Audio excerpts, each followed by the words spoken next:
Começamos o recording, pessoal. Fala galera, sejam bem-vindos a mais um Vive Show. Acho que é o episódio número 5. Estamos aqui, os co-hosts de sempre, eu, Mister Hugo e Mister Caio. Tudo bem, pessoal? Prazer em revê-los aí. A gente vai falar agora sobre alguns tópicos relacionados ao nosso Vivi Show que estão, né, vindo pela liga, né? E a gente separou isso inicialmente em três momentos, só que, né, a gente sabe, né, que apesar de ser muito legal a gente falar sobre os decks das semanas, a gente vai ter que ser um pouco mais objetivo nesse Vivi Show e falar sobre a dinâmica, né, da semana que vem da liga e também sobre uma novidade da próxima liga, né, quanto à próxima liga.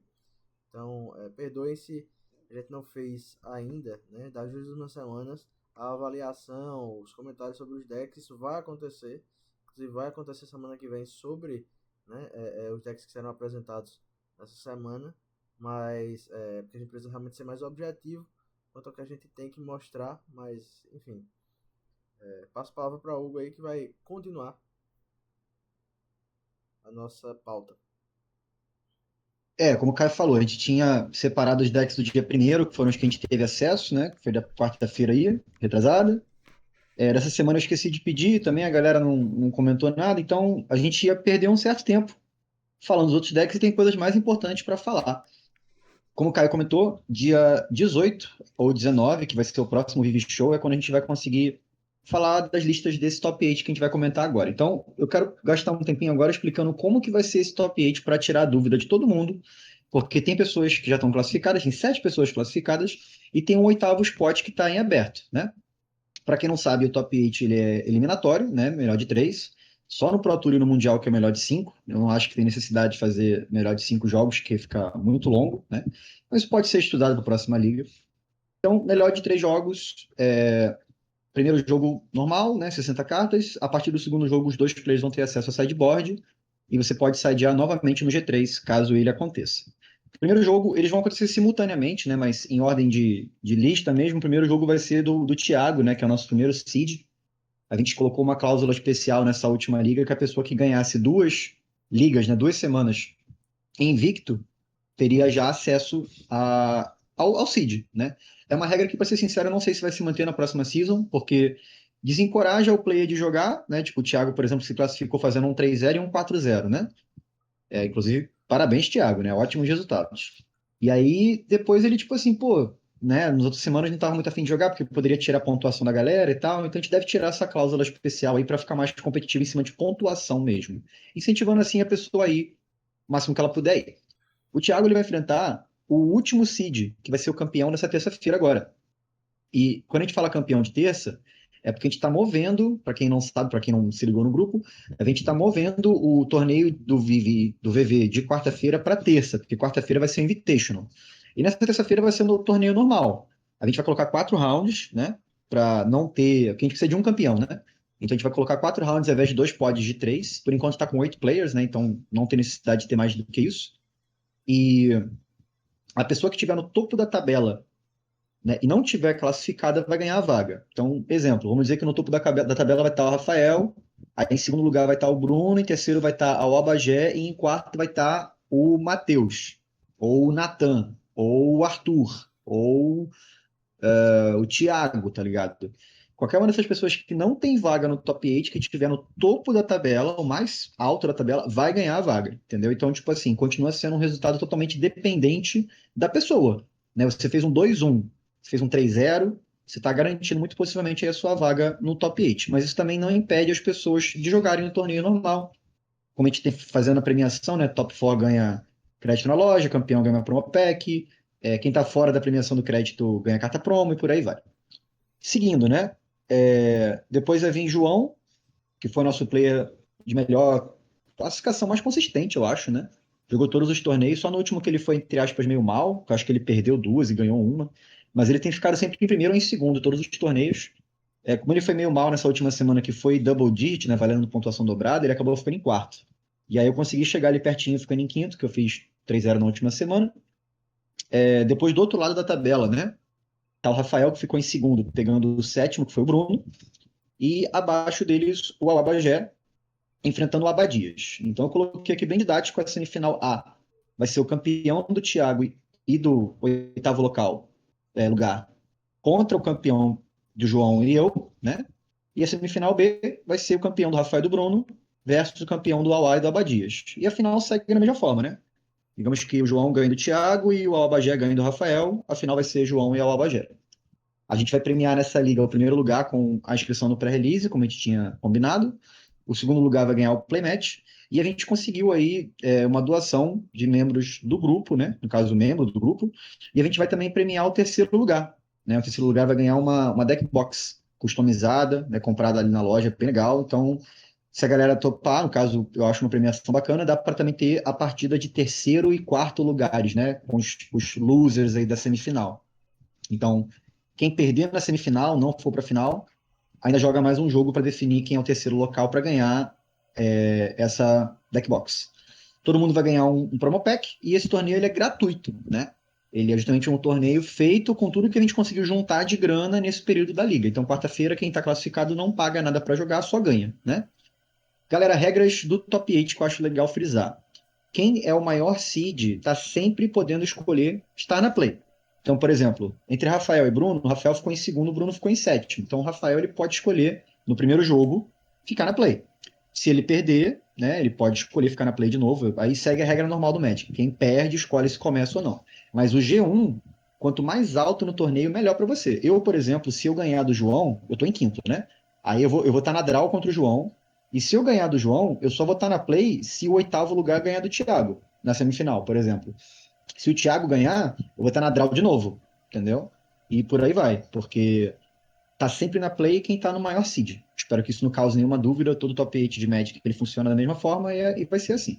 E a última informação que, não menos importante, depois o Caio me corrija se eu tiver esquecido alguma coisa, é sobre as decklists, né? Como o torneio de terça-feira vai servir para entrar essa oitava pessoa aí, esse último spot, eu expliquei no grupo que eu acho que é plausível, né, a gente escolher um membro, e esse membro, a gente meio que conversou assim pela curadoria, ele se candidatou, né, veio falar comigo e tal, vai ser o Matheus FR34, acho que é isso, que é o Matheus que participou do último torneio, né, entrou no grupo recentemente também, é um cara que está adicionando bastante aí com muitas conversas também, muitas ideias, muita trocação que ele tem apresentado pra gente, e ele falou algo, eu não posso jogar na quarta-feira, que é meu aniversário, vou jogar na terça, né, para dar uma moral, mas aí vocês podem mandar a lista para mim, né? E ele vai pegar os links dessa lista, das listas na terça-feira, vai criar um print e vai colocar o link também no grupo, né? Dessa forma a gente vai ter o link das listas e também vai ter printado as listas, né? Vai ter o print bonitinho ali da lista certinho. Dessa forma ninguém vai poder alterar nada depois que de fato der o submit na lista, né? Aí eu tô pensando em colocar, tipo, isso terça-feira, meia-noite, que eu acho que é um horário legal de término. Terça-feira já vai ter terminado o torneio, o oitavo lugar já vai estar, todo mundo já vai saber quem é, né? E é isso. Só para não, se eu colocar, tipo, terça-feira, 10 da noite, por exemplo, e o torneio não tiver acabado ainda, vai ser uma coisa meio bosta, né? Então, tipo, todo mundo já vai estar em casa a princípio, meia-noite, vai ter acesso às listas, não vai poder alterar absolutamente nada, né? Mas vai ter acesso às listas. Eu, inclusive, coloquei no grupo, agora são 10 horas da noite. Você que está no top 8 ou pretende estar no top 8 ganhando o torneio de terça-feira e já quer alocar a sua lista, você pode fazer isso até a meia-noite do dia de hoje. A gente está aceitando a lista. Eu, inclusive, já fiz isso. Já mandei o print da minha lista para o Matheus. Que eu já tinha tirado o print da lista para mandar para quem quer que fosse, mas agora que a gente decidiu que é o Matheus, eu já mandei para ele. Falei, meu print está aí, da lista que eu vou usar no top 8. Terça-feira eu vou mandar o link junto com todo mundo. Aí ele vai pegar o link e vai colocar terça-feira, meia-noite, todo mundo simultaneamente, para todo mundo ter acesso simultaneamente à listagem de todo mundo. Como é que funciona essa checagem? Na sua casa você pode olhar o quanto você quiser, mas no torneio, com lista pública, você pode olhar a lista antes das partidas, né? E durante o sideboard. Não é uma coisa que você pode ficar checando, por exemplo, no meio da partida você vai pegar a lista, o celular. Ah, qual é o sideboard que esse cara tem? Qual é a carta que esse cara tem? Não funciona assim, tá? Inclusive no top 8, nada de celular, tá, galera? Nada de checagem de lista. Se a gente tiver alguma dúvida com relação a Scryfall, a gente vai ter que pedir ajuda de terceiros. Isso é importante porque, tipo assim, deixar a coisa niveladinha, né? Não tá valendo um carro, mas é um torneio competitivo e é legal a gente ter o réu competitivo em cima dele também, tá? Eu tenho apitado os últimos eventos do VV e eu tô no top 8, então não acho legal eu funcionar eu posso funcionar como juiz de dúvidas, mas é legal a gente, se tiver acesso a uma terceira pessoa, né, de fora, essa pessoa ficar ajudando, né, as mesas com as dúvidas, porque as partidas vão funcionar simultaneamente. E vale ressaltar também que não tem tempo. Você ia falar alguma coisa, Caio? Não, não pode continuar. Ah, show. Vale ressaltar que as partidas do Top 8 não tem tempo, mas a gente espera que a gente consiga concluir. São tecnicamente 3 rounds, né? Então a gente Isso. espera que a gente consiga concluir esses 3 rounds num pacing razoável, né? Tipo, 1 hora, talvez 1 hora e 20 para cada partida. Em 3 horas, 3 horas e meia, tá concluído o top 8 saudável, né? Até porque não vai ter nenhum deck control, tipo, Lantern control, eu acho, né? Que vai ficar te dando stall no jogo, né? Se tiver também paciência, mas é legal ressaltar isso pra galera. Top 8 não tem tempo, mas a gente ainda tem que jogar dentro de um ritmo ok, tá ligado? Pra ninguém tomar. Não vou dizer que tu vai tomar um warning por slow play, mas, tipo assim, né, galera? Vamos fazer um negócio saudável, né? E cumprindo com o nosso E, papel de comentaristas, né, Hugo, eu acho que é bom a gente até falar. A gente tem aí, ó, Thiago que pegou esse top 1 com Ups All Spells, mas também jogou com um Burn, né, Mono Red Burn. A gente tem o João que tem ido com o mesmo deck desde o seu primeiro dia no velho Vintage, ou seja, está jogando com o 12 Post, Mono Green. Hugo, ele tem sido de fato um coringa, porque ele tem vindo com muitos decks diferentes, até para fazer os testes efetivamente dentro do contexto de moderação. Então, uma leitura dele é meio complexa.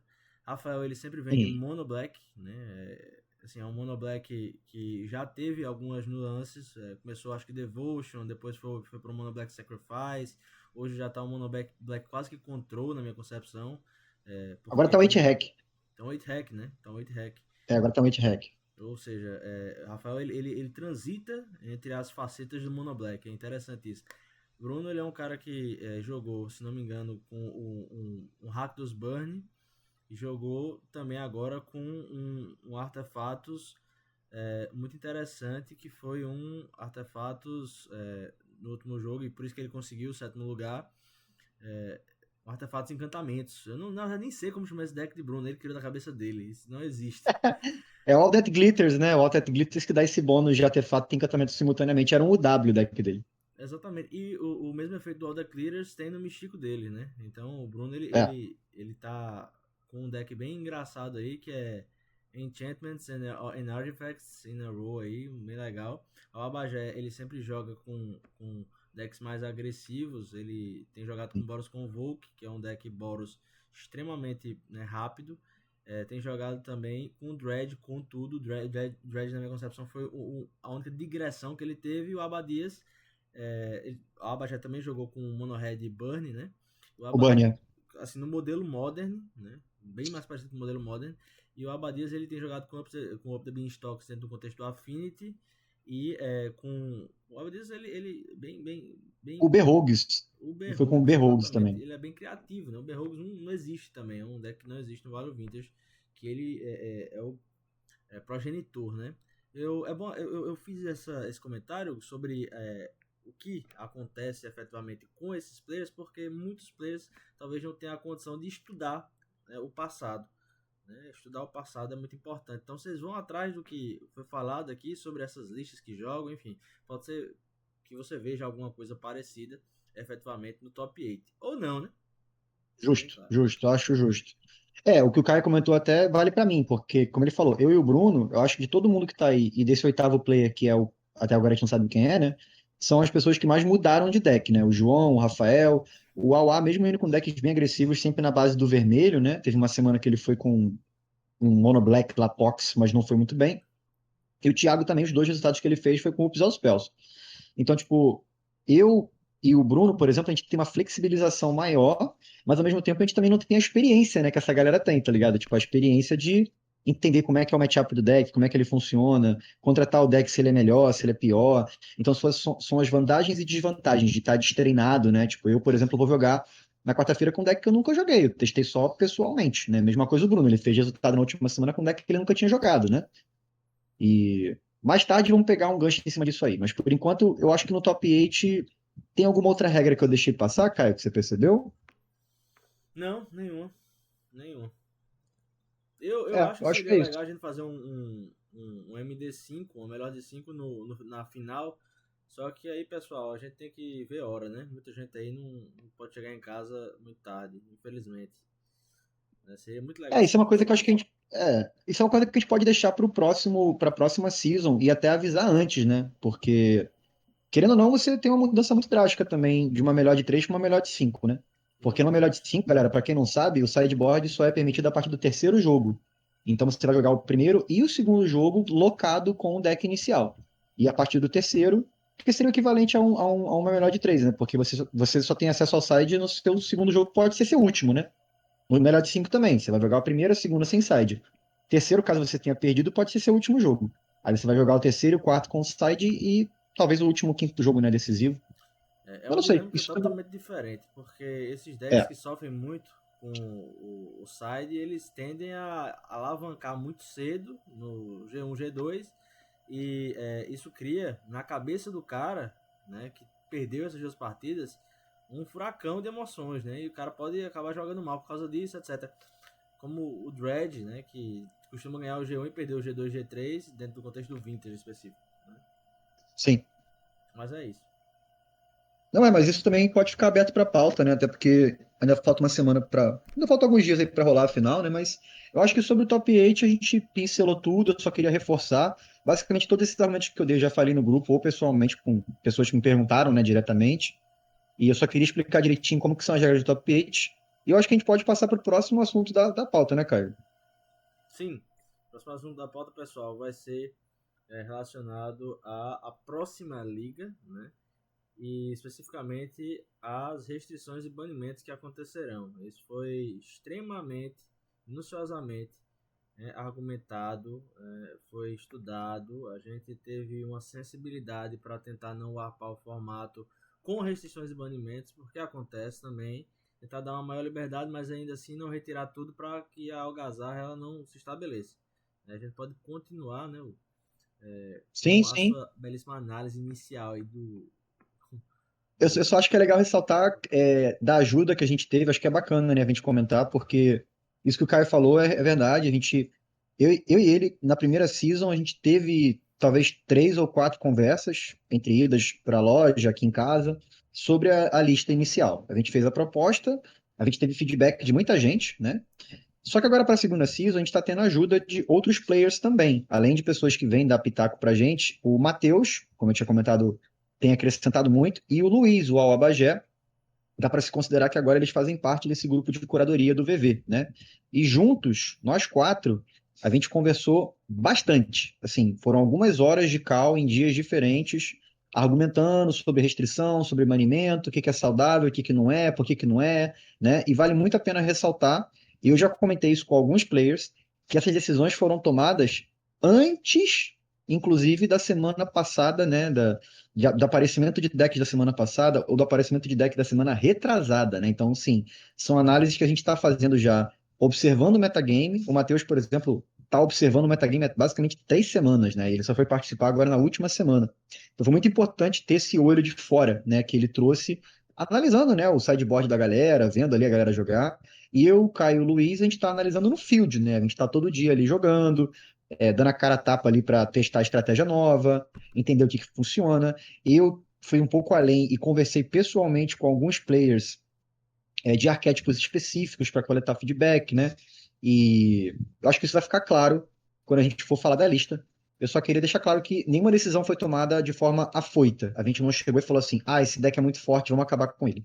Ah, esse deck é muito forte, vamos restringir ele. Não foi isso. A gente está fazendo ainda pensando no quão saudável a gente quer que o formato seja.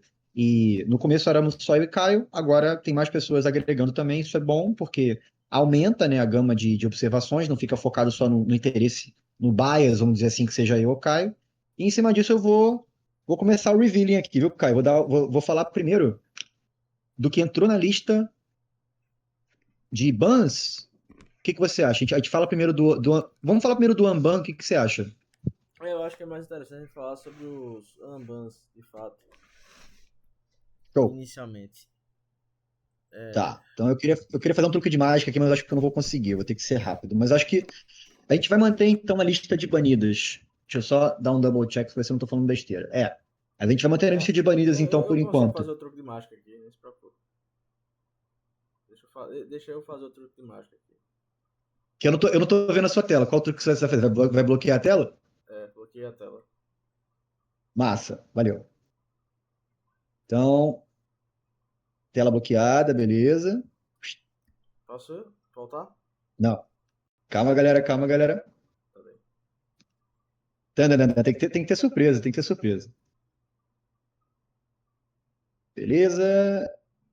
E mais 5 segundos, que eu tinha esquecido de colocar as cartas que vão permanecer banidas.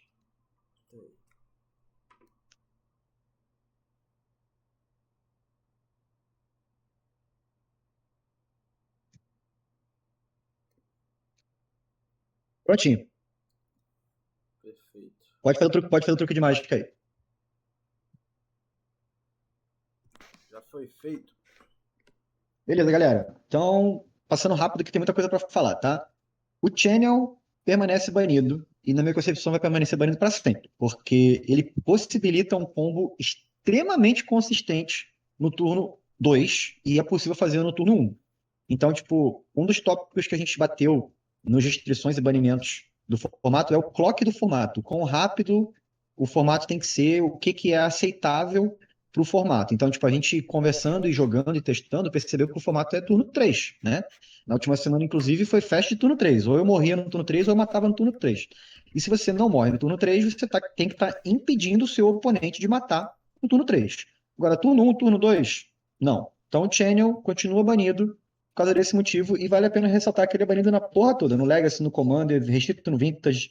A carta é quebrada demais. Então, nenhuma observação sobre o Channel, eu imagino, né, cara? Não, se a carta é banida no comando, a gente sabe que não é a carta. Melhor comentário possível. Segunda carta que vai permanecer banida, galera, é o Nado, porque o Nado, ele é um saco de jogar contra. Looping não determinístico, demora pra caralho, o bicho tem 4 de bunda, não morre pra raio. Também é banido no Modern, também é banido no Legacy e também é banido no Commander, né? Então, tipo, o Nado, eu acho que ele taca o segundo tópico, que não é menos importante do que o primeiro, que a gente debateu entre a curadoria, que é o fator diversão, né? A gente quer muito que as partidas sejam divertidas, que as pessoas consigam interagir, trazer estratégias de casa, como o Bruno trouxe o deck da cabeça dele, fez 2-1, deu 10 de dano na cara do Kai com ornitóptero do nada, tá ligado? E, tipo, muitas cartas, às vezes, que estão nessa lista, elas impedem esse tipo de jogo de acontecer, né? O Channel porque te mata antes, o Nado porque se ele começar a combar, você vai ficar olhando pra cara do maluco e vai demorar 10 minutos pra ele te matar. Então, o Nado continua banido também sem maiores observações, né, cara? Sim. Existe uma diferença também, pessoal, em o combo ele ser efetivamente chato e quebrado, e o combo ele ser, por exemplo, chato e não quebrado, porque existem combos chatos e não quebrados, né? Deixando bem claro, como combos que você precisa de muita coisa ali no board, né? Dá para se interagir efetivamente depois, enfim, não fazer com que o cara não ganhe, né? Como o próprio Storm aí, dentro desse contexto. E o Nado, ele é meio complicado, porque primeiro que ele é 3/4, né? 3/4 e não mata, não, muita coisa não mata ele. Você tem uma cor muito boa para fazer com que as coisas parem, como o azul, né? E até o verde mesmo é bom para isso. Você tem véu do verão, enfim, Sim. várias coisas, né? O véu da serpente, outras coisas para você simplesmente da proteção dele, e ainda assim você vai ver um cara combando por meia hora que nem sabe se ganhou, né? Muitas vezes é isso. Esse que é o problema. O cara combando por 10 minutos e não sabe se ganhou, porque o looping é não determinístico ou precisa de múltiplas etapas, né? O Matheus, numa das conversas que a gente teve, até ressaltou que, por exemplo, no Modern, o Primeval Titan teve uma chamada da Wizard só por causa disso, porque o Primeval Titan ele é um deck que existe desde a concepção, né? Dessa nova season do Modern, desde que comecei a jogar Modern, basicamente, né? E antigamente ele era um deck que usava o Summer Bloom. Você fazia o Summer Bloom, fazia o Titana 2 e beleza. Matava o cara com Hive Mind. Hoje em dia, porque eles baniram cartas e cartas novas saíram, o Primeval Titan é um deck extremamente complexo que envolve você sacrificar seus terrenos com aquele Sylvan Safekeeper, aí você volta eles pro campo, triga Vesuva, aí você copia, tipo assim, você consegue copiar infinitamente os titãs e bater infinitamente com ímpeto. Mas para fazer um looping disso demora tipo 5 minutos. tá ligado? Então, tipo, a técnica do cara também explicando o que ele vai fazer não é fácil, entendeu? Então, tipo, porra, se a Wizard fez isso, eu acho que vale a pena fazer e manter, né? Então, nado cortado. Agora, galera, quanto ao Grape Shot, muita discussão, tá? Foi batida. E o Grape Shot, na realidade, ele vai entrar numa observação, porque ele vai ser movido para as restritas, tá? A gente tinha banido o Grape Shot na primeira season, né? Eu mesmo fui de Storm na primeira liga e foi muito, muito, muito relevante o fato de eu não estar com um Grape Shot no meu deck, estar matando de Tendrius. E nos 2 jogos contra o Wizards, eu já falei isso numa live, eu comprei o Tendrius e se fosse um Grape Shot ele teria morrido, né? Porque eu tinha a opção ali de continuar o combo, tinha mana, né? Então, tipo, é um pouco preocupante mover o Grape Shot? É. Ao mesmo tempo, a gente tá movendo ele para as restritas, né? Então, tipo, ele tá com trial, tá com um Tzinho nas nossas observações aqui, que é um trial. Se a galera conseguir montar deck, um Storm plausível, ou algum deck que utilize o Grape Shot e consiga matar dentro do turno que a gente está estipulando, tendo só uma cópia do Grape Shot, né? Massa. Agora, se começar a aparecer muito deck de turno 2, ou se aparecer, né, algum deck consistente de turno 2, turno 1 com Grape Shot, a gente vai voltar a banir ele, porque é uma carta que tem potencial para fazer isso. Vou te dar minha observação. Eu tentei com muita força fazer uma lista com Grape Shot e eu não consegui matar no turno 3. Eu tava matando com muita consciência no turno 5. E às vezes no turno 4. Porque o meu deck ele era azul e vermelho. E a base de manas pro azul e vermelho no Vale Vintage é uma merda. Porque os terrenos são caríssimos. Então você não consegue ter acesso ao que você precisa para ter consistência e matar o cara no turno 3 ou no turno 2. O que você precisa? Ritual. Todos os rituais do Storm custam R$ 20, tá ligado? O mais barato custa 10. Você precisa ter 4 de cada. Na minha lista tinha 3 de cada e eu sofria muito com isso, porque eu não tinha consistência de matar sempre, né? Os terrenos também. O Shivan Reef, que é o mais barato, caiu pra 5 conto, né, cara? 5 a 6 reais.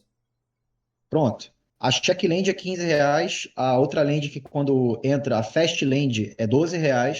Então, tipo, a base de mana pro R fica muito ruim. E o Mono Red é inviável. Porque o HAL é o mais caro dos redutores de mana, né? E você vai continuar tendo que usar todos os rituais, né? Então, tipo, eu particularmente acho o deck inviável para o metagame atual. Mesmo assim, ao invés de desbanir e botar 4 cópias, a gente está colocando uma cópia. Então, se eu tomar, por exemplo, uma Inquisição de Kozilek, perder o Grape Shot e o cemitério foi exilado, que é uma coisa que pode muito bem acontecer num formato mais mid-range ou num formato mais controle, por exemplo, você não consegue matar o cara mais no G1. Entendeu? Então, a gente pensou muito, debateu muito e decidiu seguir assim, né, cara? Eu fui voto vencido, pessoal. Pra mim era desbanir mesmo. Até porque eu vejo que o Grape Shot ele é efetivamente muito mais difícil de se jogar em cima. Por incrível que pareça, né? O Grape Shot ele é muito mais forte, sempre foi muito mais forte. Quando a alternativa era o Grape Shot e Tendrils, né? Há quem fale que assim, Brain Freeze é o mais forte Storm que existe para você ganhar jogo. Por isso que é o mais caro. Por isso que é o mais caro também, né? Também tem isso. Mas, enfim, eu fui voto vencido, eu especificamente não achei que o Grape Shot deveria, né, ser só restrito. Eu acho que pela dificuldade do deck poderia ser desbanido, mas tudo bem, né? Eu acho que ele vai ser possível e a possibilidade cria logo assim né, essa conclusão de se realmente ele deve ser desbanido e desrestrito ou deve continuar assim, né? Tá em trials aí, em trials. Então, Exato. E essa é a base principal dos banimentos, né? Então, tipo, a gente só vai ter agora no Vintage 2 cartas banidas, que são o Nado e o Channel. O resto tá restrito. Aí você faz o truque de mágica lá, cai de novo, pra eu ir pra tela de restritas. perfeito. Pode ir. Pulo, né? Já? Pode soltar. Voltamos. Beleza, galera. Agora eu vou fazer um truque de mágica aqui, porque a gente vai começar falando das inclusões à lista de restritas. E, novamente, tudo isso foi feito priori a resultados de torneios finais. É muito importante ressaltar isso, para não vir chororô. Ah, meu deck fez isso, meu deck fez aquilo, foi banido, foi restrito. Não é isso, tá? Inclusive, eu tenho argumentação sobre todas as cartas. Então, sem mais delongas, a primeira carta que vai entrar aqui na nossa lista de restritas, tan, tan, tan, tan, tan, é o Hypergênesis. Hypergênesis causou muita dor de cabeça nos testes que a gente fez e se mostrou, assim como os decks de Suspend, né? Todos eles, vocês devem lembrar que na primeira season, na season beta lá que eu e o Caio criamos, a gente tinha banido a mecânica total, né? A mecânica de Suspend. E o Hypergênesis é um deck que tem potencial para no turno 1 e no turno 2 cuspir, assim, um Progenitus, um cara que vai exilar o seu terreno e, dependendo da lista, né, um Enraku. Eu acho o Enraku menos viável por causa do preço. O Progenitus é R$7, tá ligado?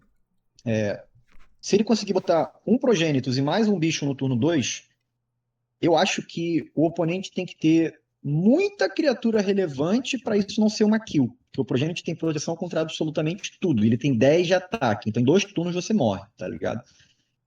Como você pode fazer isso, inclusive, na passagem, por causa do Violent Outburst, a gente conversou bastante e o Caio vai ter uma opinião contrária com relação a isso aí, ele vai apresentar já já. A gente achou relevante, tipo assim, não vamos banir, tá ligado? Mas vamos colocar num trial a restrição, tá ligado? Por quê? Com a restrição, você vai estar locado. Na realidade, você não está locado porque você pode ser criativo e usar mais de uma vez o efeito. Mas se você for blasé, assim, tipo, e pensar só no deck como ele é hoje, você vai estar locado em um efeito do Hypergenesis só. Vai ser tipo Glass Cannon do Glass Cannon.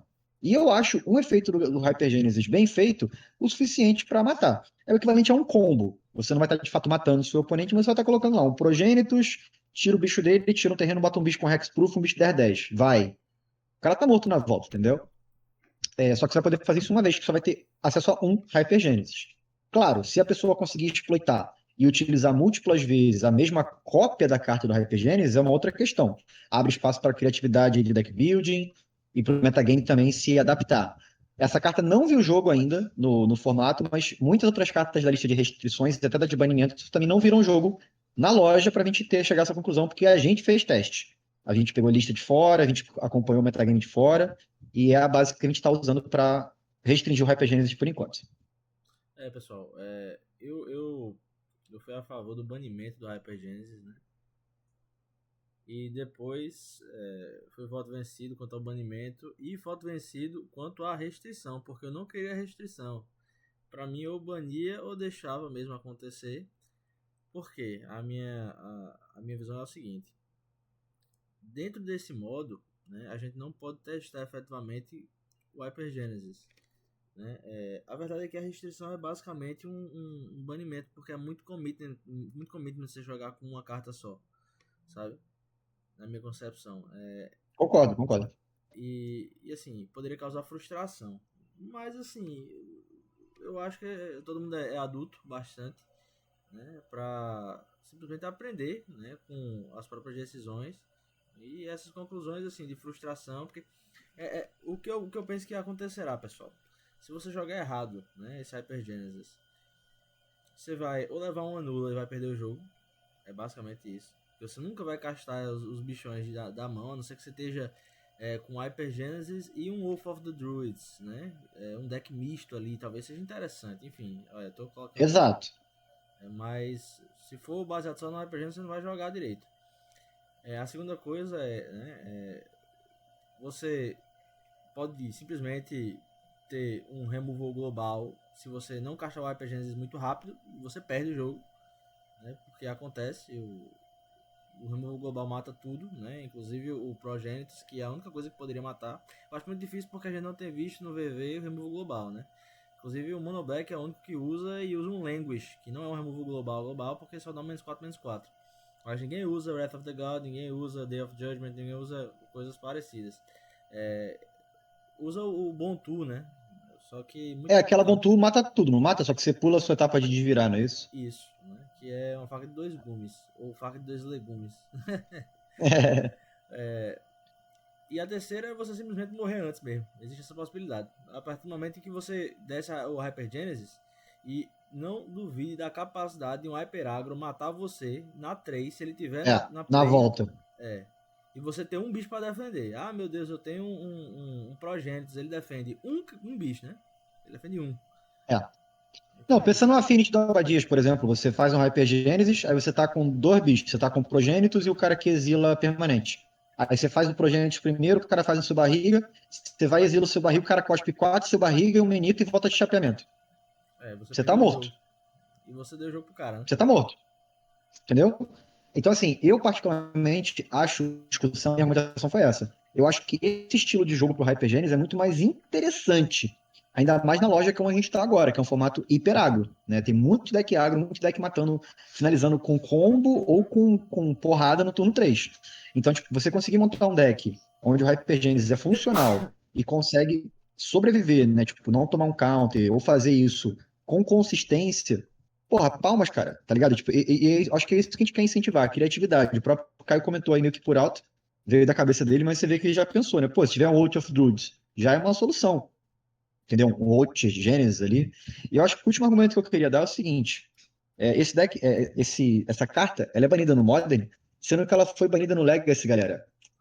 Anos, tá ligado? E a discussão era a seguinte: como que a gente para o Hyper Genesis? Tá por aí, Caio? Então eu tô sim. Quem acabou de entrar foi Ah, o show. grande mestre Luiz aí pra dar uma olhada. Ah, massa. Salve. Fala, Luiz. Eu fiz a conta da Twitch aqui agora, eu pensei que era por lá. Eu sou um velho da tecnologia, me perdoe. Não, não tem culpa não. Fica tranquilo, cara. A gente tá aqui no Vivi Show comentando agora sobre o Hypergênesis, e aí fica à vontade quando você quiser entrar com comentários também. Show de bola. Eu expliquei pra galera que você foi uma das pessoas da curadoria que ajudou a gente a chegar nas conclusões que a gente chegou, né? E eu tava só finalizando aqui o Hypergênesis, explicando que ele é banido no Modern, e eu ia dar uma argumentação também que reforça, né, o que o Caio e eu estavam falando. Que ele foi banido no Legacy durante muito tempo, durante muitos anos. E muitas conversas sobre o porquê, como resolver. Cara, eu cheguei a ouvir discussão, tipo assim, você tá de control, por exemplo, né? Você desce suas lands, né? O cara desce o Haku. Aí você desce suas lands para você poder fazer o comando críptico, tá ligado? E tapar os atacantes do cara no próximo turno para você poder voltar com o que você fosse voltar, tá ligado? Tipo, olha que nível a galera debatia, tipo assim, pô, mas o que que eu faço contra o Hypergênesis, tá ligado? Tipo, pô, porque o cara vai querer ser um Enraku, né? O que que eu faço contra o Enraku, Exato. né? Eu mesmo, durante muitos anos, eu jogava de TES no Legacy, né, que é o The Epic Storm, e eu tinha 4 Oblivion Ring no side. 4, tá ligado? Porque a galera fazia Hypergênesis pra Enraku, eu fazia o Oblivion Ring e tirava o Enraku do cara. E muita gente não se ligava nisso, porque achava que o Enraku tinha proteção contra tudo. Mas o Enraku tem proteção contra spells. Spells é stack. A permanente que dá alvo em campo, ele não tem proteção, né? E encantamento é uma coisa que decks que usam Hypergênesis têm dificuldade de tirar, geralmente, que geralmente era deck azul, deck vermelho. Então eu fazia o Oblivion Ring e tirava o Griselbrand, o cara comprava 14 cartas que fosse, né? Tirava o Enraku, mas eu joguei de side muito tempo. Imagina Joguei só, o cara descer um Trumpeteer, Storm Trumpeteer. Nada mais abalará esse cara na vida, entendeu? trompeteiro trovoada. Você desceu em É. Haku, beleza, ele nunca mais atacará. É isso. Nunca mais atacará, jamais. Bom, galera, então o Hypergênesis entrou para a lista de restritos. Vamos seguir para o próximo, galera? Bora. Então, próxima cartinha restrita aí no rolê. Vai entrar aqui no grupo. Nova. Elb Spirit Guide. E o Elb Spirit Guide está entrando pelo mesmo motivo que o Hypergênesis está entrando. Ela é uma carta que possibilita o clock do formato ficar abestalhado, né? Então, tipo, a gente vai reduzir o clock do formato aí de 3 para talvez 2 ou talvez 1. Né? Eu até coloquei na loja o deck do Rinoceronte, que é o Cascade Rhinos, que usa, né, o Elven Spirit Guide. E o grande rolê do deck é esse: ele quer zoar o plantão. Ele quer no turno 1, no turno 2, fazer um Cascade e botar 2 Rinoceronte 4/4 na mesa. Se for em cima do agente, ainda coloca um 2/2 e 2/4/4 com o Trample. Então é 10 de poder na mesa no turno 1 ou no turno 2. Por que restringir só o Elven Spirit Guide? Porque o Spirit Guide. Ele, se eu não me engano, não teve reprint. A gente estava debatendo sobre isso. O macaco que gera mana vermelha, ele é mais fácil e geralmente mais barato também, e mais acessível. Historicamente falando, a cor vermelha, que é a cor que o macaco gera, é muito mais quebrada, né? É uma cor muito mais fácil de você quebrar num deck de combo. A cor verde, que é a cor do Spirit Guide, é para combos muito específicos, né? A.K.A. o Rinocerontes, o Hypergênesis, né? Até a lista do Thiago, do Ups aos Spells, usa o Spirit Guide para ramp de mana, porque a lista dele é BG, né? As listas do Legacy usavam o macaco, usavam o Siemens Spirit Guide, né? Então a gente acredita que com essa restrição, acho que foi meio que unânime no grupo, foi a restrição mais saudável que a gente conseguiu encontrar entre nós quatro, porque ela vai diminuir o clock para ele estacar ali entre o turno 3 e o turno 4, que é o que a gente está pretendendo. Vai atrapalhar bastante esse Magic, entre aspas, unfair, que quer matar no turno 1, no turno 2. Se você realmente quer matar no turno 1, turno 2, conseguir encontrar alguma lista, palmas para você, porque a gente está diminuindo cada vez mais essa possibilidade, né? E o Spirit Guide já é o mais caro e o mais raro de se achar entre os dois. Então também não vai afetar tão financeiramente assim quem, pô, mas eu quero jogar com um deck que faz uma Blood Moon no turno 2. Usa o macaco. O macaco sempre tá ali entre 7 e 8 reais. Ele deu um spike agora para 10, mas o Spirit Guide sempre teve entre 10 e 15, né? Então, mais uma restrição aí no Spirit Guide. Sobre o Elvis Spirit Guide, foi a única, né, carta que todos realmente fomos uníssonos na restrição. Foi uma restrição boa, que não vai afetar absolutamente nada dos decks que jogam de maneira fair, né? Exato. Se essa carta é jogada, né? Pode falar, Lúcio. Me perdoe. Acho que é importante a gente destacar que é o mesmo motivo, né? O mesmo toque germinativo que fez a restrição do IMP é o que vai dar também no Spirit, né? Justamente é você tentar trazer deixar o jogo mais saudável, né? Eu comentei com o Hugo, comentei acho que com alguns outros também. Realmente o IMP, se você fizesse um Dili, existia a possibilidade de você encaixar uma Battle Lot se você combar no primeiro turno, por exemplo, com um Dread. Então, você acaba deixando o jogo não tão divertido para o oponente, né? Sem interação. Então, dá uma equilibrada bacana, né, no jogo. Perfeito.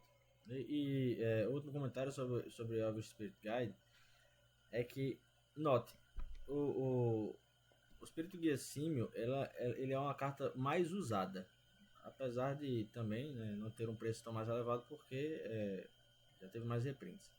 Mas é uma carta mais usada. A verdade é que todos os decks na história do Magic que usavam Elvis Spirit Guide eram decks que eventualmente eram retirados de alguma forma dos formatos em que jogavam. Pode-se notar, no caso, dentro do contexto do Legacy e do Vintage. Porque você jogava, né, com Viper Genesis, com Elvis Spirit Guide, né, os All Spells usa Elvis Spirit Guide, enfim, outros milhares de decks aí, milhares não, isso é um exagero, mas muitos outros decks que usam o Elvis Spirit Guide conseguem ser extremamente melhores, né? E não sei se... E geralmente os que usam o Elvis Spirit Guide também usam o Spirit Guia Símio, né? Sim, geralmente uso os dois. Então é isso, basicamente. Então é isso. Mais uma cartinha entrando na nossa lista de restritas aí, junto com a Hyper Genesis. E tem uma última que está entrando também. Que é essa aqui, galerinha. Trent Post. E aí, eu vou só dar um adendo aqui, que foi um adendo interessante que o Luiz trouxe, que é o seguinte. A restrição do Trent Post, ela está atrelada a outras cartas que vão permanecer na lista de restritas. Por quê? A ideia de restringir o Trent Post é nerfar um pouco o power level do 12 Post, né? Que é o deck que o João tem jogado religiosamente todas as semanas, e eu joguei com a versão já nerfada, com 9 cartas, né? Eu tava usando 8 posts e uma cópia só do Trent Post. Então eu chamei o deck de 9 posts, né? Então você vai diminuir o power level de ganhar a vida do deck, a quantidade de mana que ele vai gerar, porque você vai ter menos posts em campo, e você vai também tirar uma das dimensões que o deck tem para ganhar, que até o próprio João, que ganha assim, concordou que é uma fé pra caralho, né? Que é você ganhar de 1000 bichos. Você tá com um deck de ramp, que a ideia é fazer bicho, a ideia é interagir com o bot do cara de alguma forma, e você mata o cara milando, entendeu? E é muito frustrante, por exemplo, um control que já tem uma partida extremamente complexa contra um mid-range big mana, perder de 1000, porque você literalmente não tem interação com o terreno. Então, com uma cópia só do Trent Post, isso vai ser limitado. O deck vai deixar de existir? Não. Eu montei o deck, fiz 2 vitórias e um empate na semana, 2 semanas atrás, 3 semanas atrás. E a partida que eu empatei, eu estava bem inclinado para ganhar contra o Rafael, a gente conversou depois, ele concordou comigo. Então, tipo, eu fiz um ótimo resultado jogando com uma versão nerfada do deck já. Então, todas essas restrições, galera, são assim, a gente não quer matar o deck de ninguém, tá ligado? Sendo que a gente quer deixar ele parelho com o power level do metagame. Vale ressaltar também que o Post, esse é o segundo nerf que ele ganha, né? Porque o primeiro foi o Sol em Macrospawn, que não vai sair da lista de restrições, já vou dar até o spoiler, vai continuar lá, tá ligado? Então, com essa segunda restrição, a gente tá atrelando meio que um lock, tipo assim, ó, esse deck ele tá nerfado. E tem outras restrições também que eu vou ressaltar depois, que estão linkadas nessa restrição do Trench Post. Então, tipo, se em algum momento no futuro a gente tirar o Trench Post ou alguma dessas cartas da lista de restrição, todas elas saem juntas, entendeu? Observações aí, galera? Não, era Não, basicamente não, isso. tá. Era isso. A gente debateu bastante, todo mundo concordou que ganhar de 1000 e ganhar mais vida e gerar mais mana é demais e a gente não tá banindo o deck, muito pelo contrário, ele continua tão forte quanto nunca. Vamos seguir então para a lista. Eu acho que de acrescentados não existem nenhum. Acho que a única observação que eu quero fazer é em cima da Emry, que ela estava também com um Tzinho na nossa observação de trial. O que isso quer dizer? A Emry, ela vai continuar restrita, tá? Essa lista que está aqui agora, galera, é a lista das cartas que vão continuar restritas, tá? Então, a Emry ela vai continuar restrita, porém, com uma observação, a gente tem interesse na próxima liga, aí vocês me corrigem se eu estiver errado, mas eu acho que o que a gente combinou foi isso. A gente tem interesse em manter ela observação nessa liga e na próxima liga tirar a restrição dela, para ver se na próxima liga com 4 cópias, os Affinities que por enquanto só o Abadias está pilotando, já que os outros jogadores não jogam mais na liga com a gente, né? Se a inclusão de 4 cópias da Emry vai ser tão forte pro deck. Na nossa conversa, eu fui extremamente a favor de que vai. Que a carta, e o Caio, imagino também que sim, né? Tipo, a carta, ela quebra um arquétipo que já é forte pra caralho e ela dificulta muito o hate contra esse arquétipo. Então, durante essa liga, ela vai permanecer restrita com uma cópia, mas a gente já tá deixando nesse trial aberto aí, que na próxima season ela vai ser desrestrita, certo? Certo. O mesmo que a Wizards fez com o High Tide no palco, né? Então, bora ver como é que vai ser numa Season 3, né? Se ela vai aloprar mesmo. Aloprando, ela pega a mala dela e volta para restrita, né? É. Exatamente. O que eu acho é que a Emry é realmente uma carta fora de série. Mas assim, é uma carta fora de série para todos os formatos, né? Porque ela joga bem tudo. É. Ela joga em todos os formatos, isso já é preocupante, mas que ela sozinha ela não faz nada, isso é fato também. Ela depende de fato de um arquétipo, etc. Ela só deixa mais forte o arquétipo que é E conhecido já é como, forte, né? que é conhecido por quebrar formatos, né? Então, assim, é É. complexo. Mas é isso Ela aí. merece atenção, né? Exatamente. Beleza, galera. Então, quem tá ligado lá com o Print Post? Nosso amigo Monsters Rage, ele vai continuar restrito. E o fator principal que foi batido nas nossas conversas foi o fator diversão. Inclusive, pilotos de monohead, como o próprio Albagé, concordaram, né? Que, tipo assim, não é divertido você jogar contra o Monsters Rage, porque ele tira um fator fundamental do Magic de combate, né? Que é ele dar trample infinito para a criatura, né? Então, o exemplo que eu dei, ele se mantém. Não existe nada mais desencorajador do que você olhar a mão do cara com Totnotia, que é um bicho 4/4. Você fala assim, pô, vi esse bicho aqui, vou tirar a melhor carta da mão desse Prowess aí, vou tirar a melhor carta desse Burn aí, e ele vai ficar travado com esse 4/4 aqui. E você olha, o cara tem 2 Monstros Rage na mão.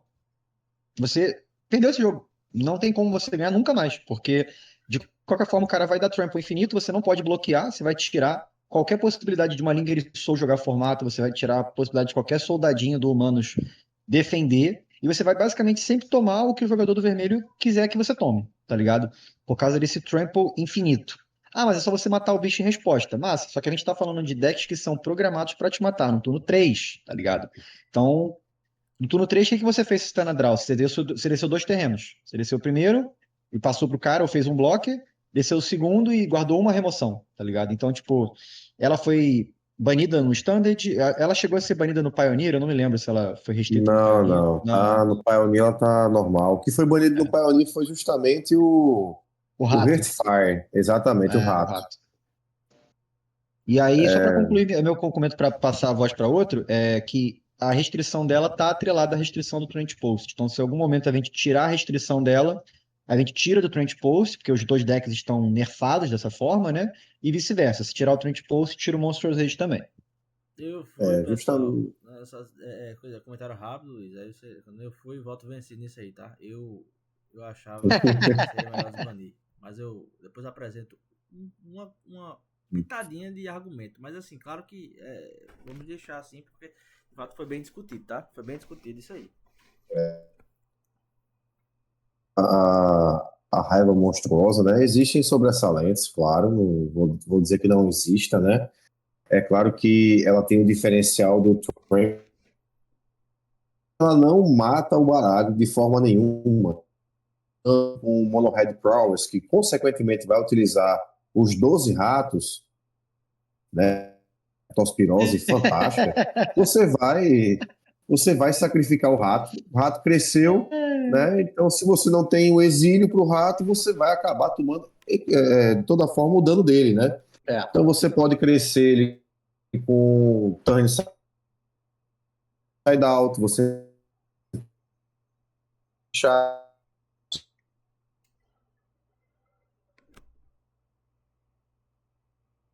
é um de morte contra a Affinity, é a ilha da Bocarra sinistra. Mais dois, atropelar e se causar dano de combate, destruir o artefato alvo do oponente. Então E você ainda pode utilizar outras formas também, como até um mutagenic, né? Resposta. Então, você vai. O rato para mim ali, ele é o coração do baralho. E eu não vejo motivo nenhum, no caso do rato, levar uma restrição nem nada. Mas realmente a raiva monstruosa ela deixa bem unfair essa situação, né?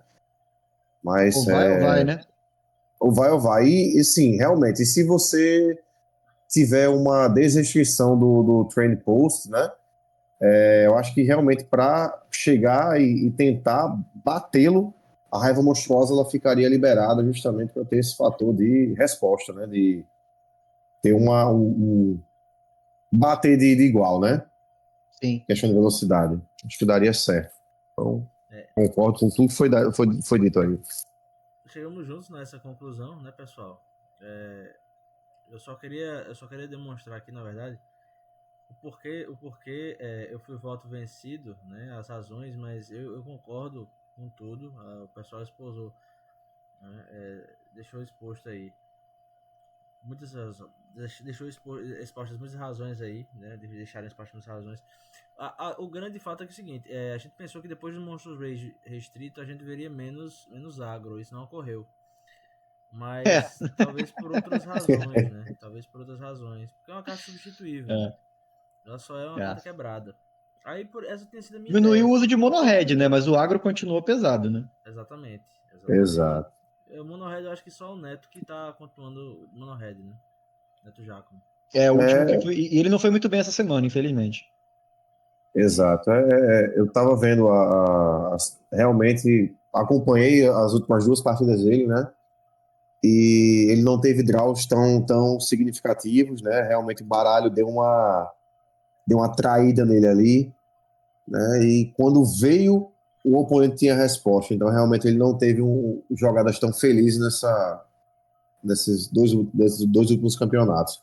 Eu espero muito, ele é um jogador, um ótimo jogador, conhece muito de Mono-Red, jogou bastante de hack dos ratos no Pioneer. Acredito que nesse último, na terça-feira, eu acho que ele pode até pontuar, né? Ele vai mudar a estratégia, acredito eu. Vai depender só dele mesmo. Ele é um cara que, junto com você, na segunda semana do VV, fez 3-0, se não me falha a memória. Então, tipo, ele não é estranho ao arquétipo, né? Ele é um bom piloto. Ele tem sempre com decks agressivos também, né? Eu só ia falar que eu acho que tem um outro player jogando também de Monsters Rage. E o Bruno também veio falar comigo, né? Que é a favor da restrição, que ele também queria montar um deck. Mas um cara que tá de fato jogando é o Natan, que estava no segundo torneio semana passada. Ele tá de Boros Rato, né? E na lista dele tem um Monstros Rage, né? E além de outras coisas geniais que a gente concordou que estão na lista dele, tipo Chuco, umas paradas iradíssimas, ele tá usando um Monstros Rage, que é o que pode. E, ao meu ver, tá indo muito bem. Para 2 semanas de torneio, ele tá com 3 vitórias já, acho que tá muito bom. Tá ótimo. E ele fez uma situação que eu falei genial, né? Achei genial.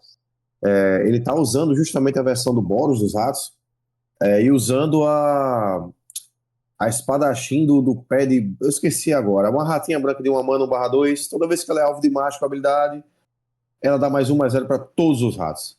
Isso. Então, ele vai ficar trigando todos os ratos com a Chuco. Isso é fantástico, né? Então, ele vai trigar o Hitfire, vai dar um marcador. Em sequência, ele já passa o Chuco para Flowerfoot, né? E a Flowerfoot vai dar +1/+0 pro rato novamente, na verdade, Sim. além do marcador. E depois ele vai trigar novamente. E detalhe, é tudo por 0, né? Ele tem o Emberheart e tem um card advantage do Emberheart. Então isso é fantástico. Então, realmente esse baralho tentei jogar alguns campeonatos no T2 com o Boros dos Ratos. Infelizmente não é um deck que vá bater os baralhos do formato, né? Eu fui realmente teimoso. Não tem chuco, né? Mas Não tem chuco, né? É para se arrombar. Mas realmente no Vivi, esse deck joga justamente por conta. É fantástico. Também abre muito a ala do Cid, né? Pro Mono-Red, mas enfim. Vamos continuar. E o resto da galera. Não menos importante do que as restrições anteriores, vai ter um pouco. É uma carta. Impressionante como é que você tirar 3 cópias dela, destruiu o Dredd, tá ligado? Tipo, tanto eu quanto o Luiz são jogadores que já fomos com o Dredd, né? Se alguém mais montou uma lista, pelo menos não apresentou até agora na liga. E a gente teve que quebrar muito a cabeça para conseguir ter um deck viável ainda, né? Tipo, eu mostrei pro Caio, a última vez que ele veio aqui em casa, a minha última interação, testei brainstorming no deck.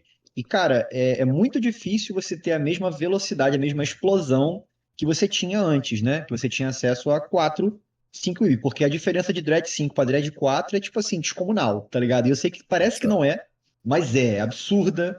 E você ter como seu melhor Dread, né? O Dread 4 quer dizer que você quase sempre vai estar dando Dread 4 ou 3 na realidade, né? Que o seu jackpot agora é um Imp e um Troll, né? Então, se você der sorte, você mila um Imp ou talvez um Troll. Aí sim, aquele jogo ali tá garantido. Agora, numa média de jogos, se eu pegar, tipo, uma média de 10 jogos, você não vai estar milando eles no turno 1, no turno 2, tá ligado? Você vai estar milando eles lá mais pra frente, entendeu? Então, tipo, a sua engine mesmo vai ser com Dread 3 e Dread 4. E a velocidade do deck é. Assim, você dá um breakthrough, por exemplo, que você olha 4 cartas, que você compra 4 cartas, né? Se você fizer dread, tipo assim, 4 e 3, as chances são que você não tenha mais dreads no cemitério, tá ligado? Pra conseguir dar o terceiro e quarto draw com breakthrough. Eu falo por experiência própria, entendeu?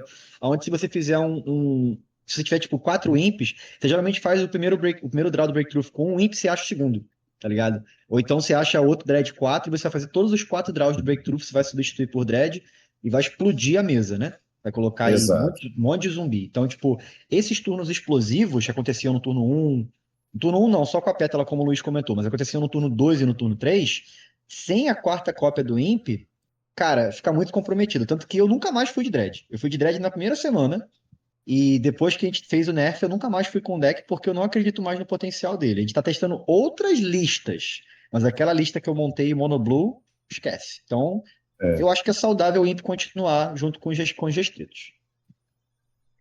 Mesmo se fizesse. Eu comentei com você, né? Eu ainda acredito no baralho.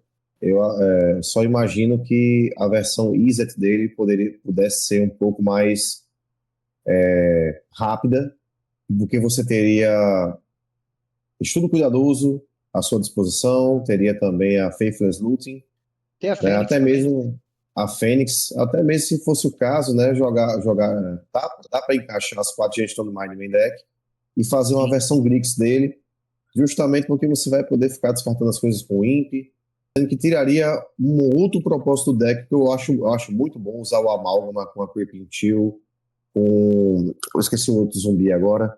Aquele Enfim, gol, né, né? que volta com 3 de dano, né? Exatamente. É uma sinergia muito boa. Mas você estaria voltando um pouco mais pro Dread clássico lá que a gente viu no Legacy. Enfim, mas o baralho ainda não. Eu pretendo chegar com esse baralho um dia. Só deixo aqui o recado para vocês. É o desafio que eu aceitei é trazer o Dredd novamente. Spoilers totais. Perfeito.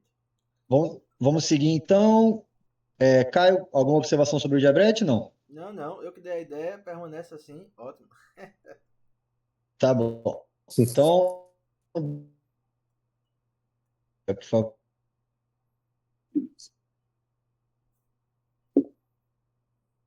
Caio, Tô aqui. por favor, eluda-nos sobre a restrição do Dark Depths. Como é que ela se mantém? Por que que ela se mantém? Pessoal, deixar bem claro que eu inicialmente disse, quer saber, bicho, dá pra tirar, né?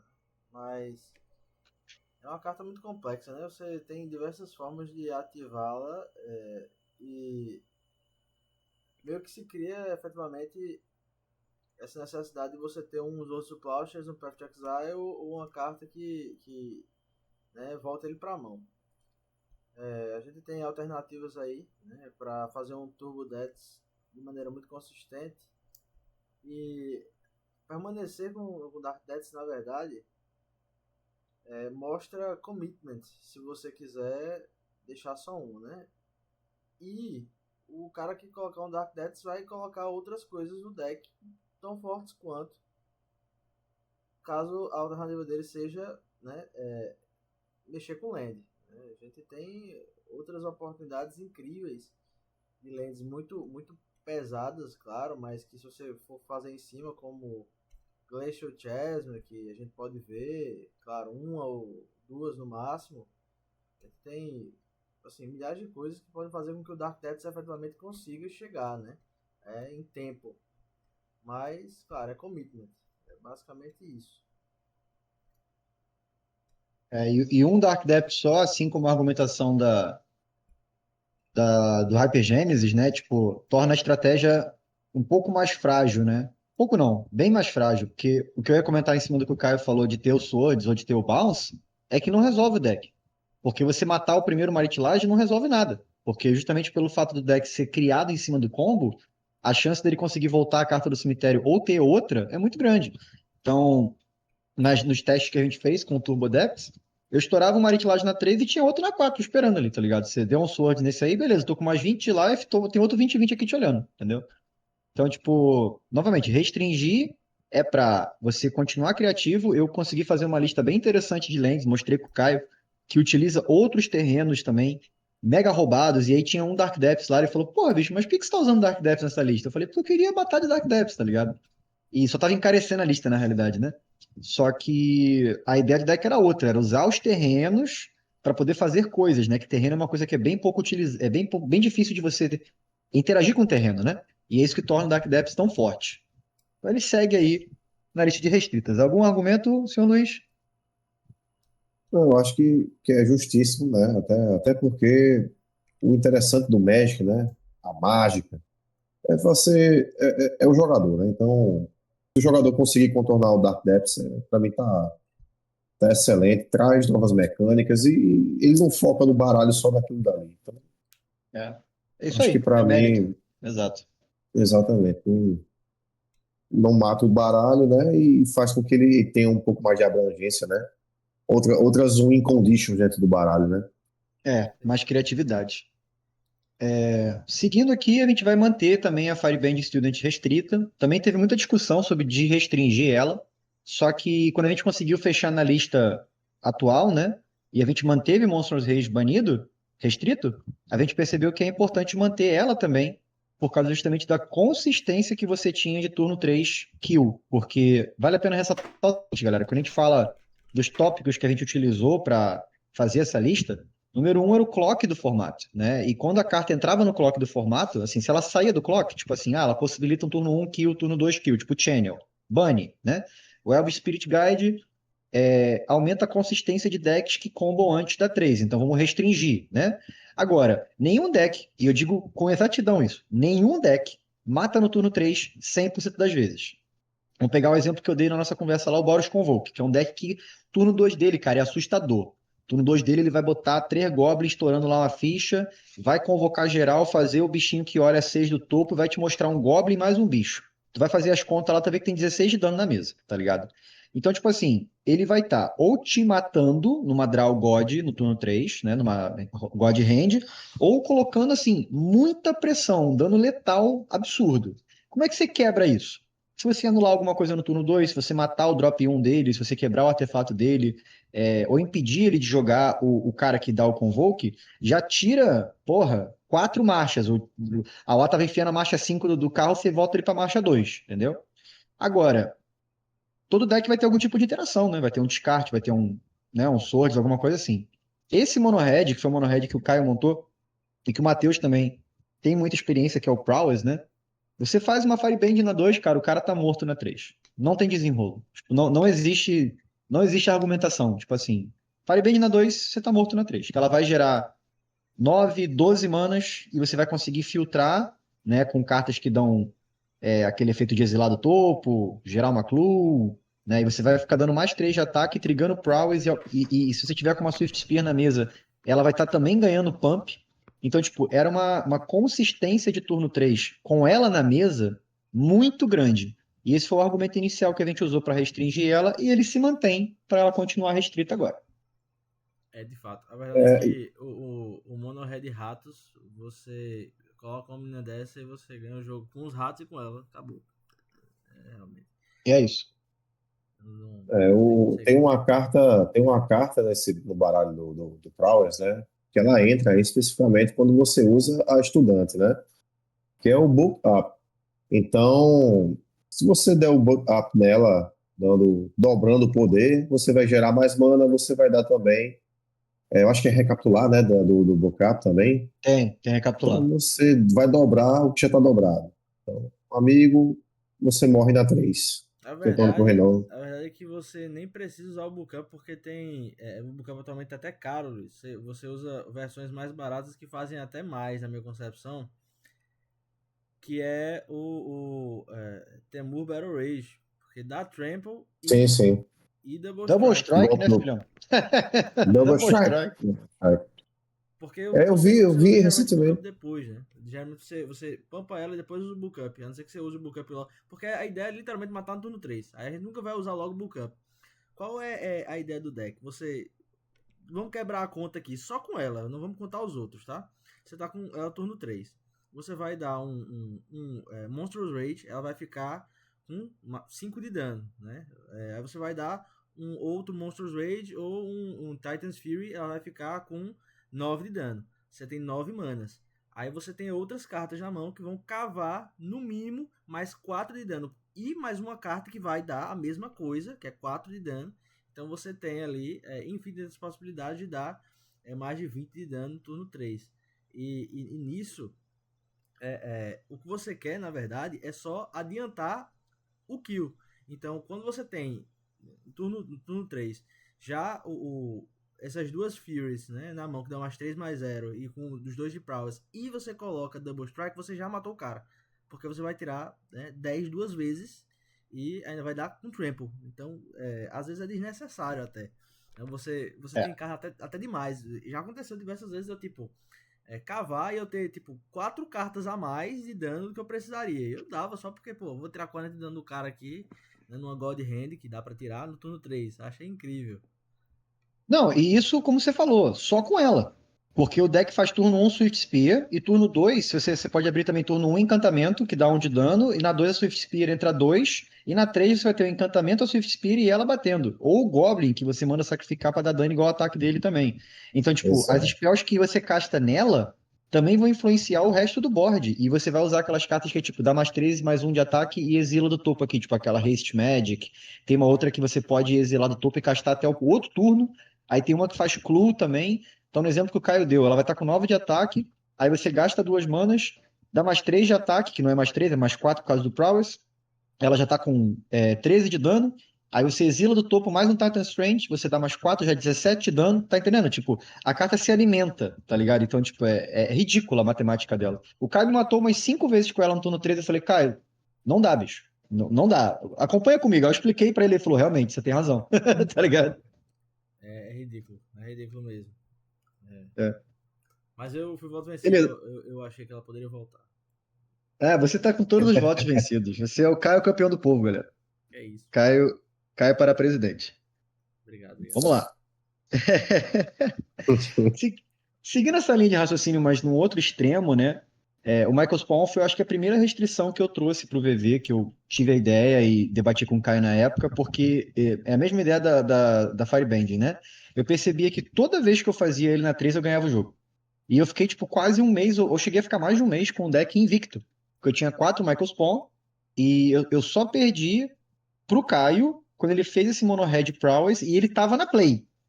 Porque se eu tivesse na play, eu fazia o Michael Spawn na minha 3 e ele não me matava na 3 na volta porque tinha um bloco. Ele tinha ganho vida com o Glimmer Post e pegava outro Glimmer Post com o Michael Spawn e por aí vai, tá ligado? Então, tipo, tiveram testes, inclusive, com um Michael Spawn só, que se eu fizesse na 3 eu também ganhava o jogo, tá ligado? Mas ele me lembra muito o Rinoceronte do T2, na época, aquele Rinoceronte Abzan, que basicamente nenhum deck sobrevivia ao segundo Rinoceronte. Você fazia o primeiro Rino na 1, aí você dava 3 no cara, ganhava 3, tinha um 4, 5 com Trample olhando pra cara do maluco. Aí ele ia lá e matava, dava um Heroes Downfall. Quando você voltava com outro Rinoceronte, o tempo do jogo, tá ligado? O clock, né? Tipo assim, você virou o agressor 2.0, tá ligado? Porque o cara, se ele tiver um outro removal pro Rinoceronte, ele já perdeu 6, você já ganhou 6 e 2 turnos se passaram onde você fez mais 2 drop de land. E agora ele tem 2 removals a menos para as próximas threads que você fizer, tá ligado? Então eu lembro na época eu jogava muito T2, eu sempre perdia com a Abzan, e o problema não era o Rinoceronte, o problema era o segundo Rinoceronte, tá ligado? E o terceiro era imbatível, né? Então o Michael Spawn segue a mesma linha. O segundo, você sempre vai conseguir fazer o kicker dele, e ele exila a land do oponente no cast. Então, tipo, era unbeatable, brother. E por isso, ele inclusive é banido no Legacy, galera. Vale a pena ressaltar. Power level, né? Legacy Uhum. banido. Então, eu acho justíssimo ele continuar restrito na nossa lista e todo mundo foi a favor, basicamente. Sim. É uma carta totalmente desbalanceada. Até porque você tem acesso, né, às lentes que fazem com que ele entre com o kicker já no turno 3. Aí isso aí realmente deixa tudo desbalanceado. Se tu quicar no turno 13, o jogo acabou. É ridículo. É. Ridículo de verdade, pessoal. Beleza. Galera, então acho que é isso. A gente chegou aqui no final do nosso segundo tópico, que é importante, que foi a lista total de restrições e banimentos. Isso vai ser passado no grupo depois a limpo, mas basicamente a gente colocou o Grape Shot na lista de restritas, que é onde ele estava banido. Nado e Channel continuam banidos. A gente incluiu na lista de restrições. Foi mal, galera. Me baguncei aqui. O Trench Post e o Elf Spirit Guide e também o Hypergenesis, tá? Então essas foram as inclusões, novamente, isso vai ser batido no grupo, o resto se manteve, não teve ninguém que saiu da lista de restrição, a única carta que tá com um asterisco nela, que vai sair na próxima season, a gente sabe, é a Angry, né? A gente vai dar uma chance para ela na próxima, vai dar um trial para ela na próxima liga, no entanto, nessa liga ela permanece, e para quem joga de Mono Red e para quem joga de Post, o Monstrous Rage sempre restrito junto com o Trench Post de agora em diante. Então, se um deles sair da lista, o outro sai também. Acho que dá para finalizar por aqui essa parte, né, galera? Dá, tranquilo. Perfeito. Tudo muito bem esclarecido. Agora vamos Então para agora a gente vai para pode isso. ir, pode continuar. Não, por favor, por favor. A gente vai para uma pauta que vai ser discutida de maneira um pouco mais rápida e superficial aqui, mas isso vai ser efetivamente debatido na próxima semana. Mas, sumarizando, vai ser sobre, pessoal, novas regras para a próxima liga, né? A gente estabeleceu algumas condutas aqui que vão ser tomadas, justamente para a gente fazer com que o metagame ele seja um pouco mais bem estabelecido e vocês também vão gostar, né? Tenho convicção, porque cria, eu acho que, um ambiente temático, o que é legal. Falar isso sobre Sim. Beleza, eu vou seguir aqui então e vou parar para observações possíveis de vocês dois aí, beleza? A gente muito pensou, galera, e a proposta da segunda season é um pouco diferente. A gente coletou feedback da galera também, sendo que vale ressaltar que a curadoria existe para isso, né? A gente ouve, mas não quer dizer que a gente vai abaixar a cabeça e seguir e falar, não, fulano de tal tá reclamando muito, vamos fazer o que fulano de tal tá fazendo, o que tá falando, né? A gente debateu, a gente argumentou, a gente trouxe propostas, né? E a proposta que todo mundo concordou que achou legal é a seguinte: a partir da próxima Season, Season 2, aproveitando o número 2, né, Season 2, cada player, no começo da Season, vai registrar 2 decks, tá? O que isso quer dizer? Você vai registrar, no caso, o arquétipo barra cores do seu deck. É muito fácil de entender, né? O Alabajé, por exemplo, estava jogando de Boros Convoke. O deck é Boros, ele é branco e vermelho, e ele é baseado na mecânica de Convoke. Então ele vai registrar o deck dele com essa ideia. A gente vai abrir, e aí eu vou falar disso mais para frente, a possibilidade de alteração na lista durante a liga. Só que a gente quer, e é muito importante ressaltar isso, que a pessoa se atenha ao tema do deck. Se eu estou jogando de elfo e eu cadastro uma lista preta e verde, Golgari de elfo, não faz sentido eu chegar de Sultai elfo na segunda semana. Não faz sentido eu chegar de RG elfo na segunda semana. E não faz sentido nenhum eu vim com um BG mid-range que tem só 2 elfos na segunda semana. Porque eu cadastrei que meu deck é um deck de elfo BG. Quer dizer que você tem que jogar sempre de BG? Não, você pode jogar só de verde, você pode jogar só de preto se você quiser. Mas são as cores que você escreveu que você queria usar. E é por isso que a gente está colocando 2 decks. Porque você pode registrar o primeiro como um BG Elf, por exemplo, e o segundo você pode cadastrar um UW Control, tá ligado? A gente só, e eu acho que talvez o Caio e o Luiz, se não tiverem observações também tá tudo bem, mas eu acho que eles vão ter observações sobre isso, que isso foi muito debatido nas nossas reuniões, né? A gente só está pedindo atenção para as pessoas na hora do cadastramento, né? E da informação que vai ficar pública, todo mundo vai saber, para se criar esse metagame na loja, né? Para se ater à estratégia e não criar uma estratégia safada, tá ligado? Ah, eu tô de humanos aqui. O humanos ele pode ser mono blue, mas ele pode ser mono white, mas ele pode ser também um deck de aliados, ele também pode ser um mono five colors, ele, entendeu? É isso. Uhum, E exatamente. não vai ser tão rígido ao ponto de tipo.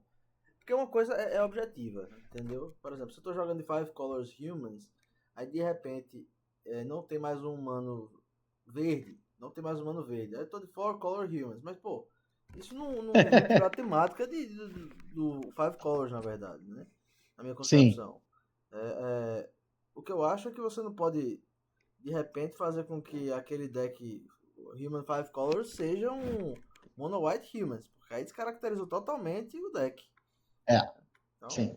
são coisas assim que vocês têm que tomar cuidado, que ao nomear o deck, né, tenham na cabeça o que vocês querem fazer com ele ao longo da liga. As possibilidades mesmo. Eu gostaria de cadastrar um Mono Blue Terror. Mas aí eu já tô pensando, velho, mas assim, talvez seja melhor eu colocar um Dimir Terror, porque eu amplio o meu leque. Eu já posso colocar coisas no side, uma carta ou outra preta ali que faça com que seja terra de mir, né?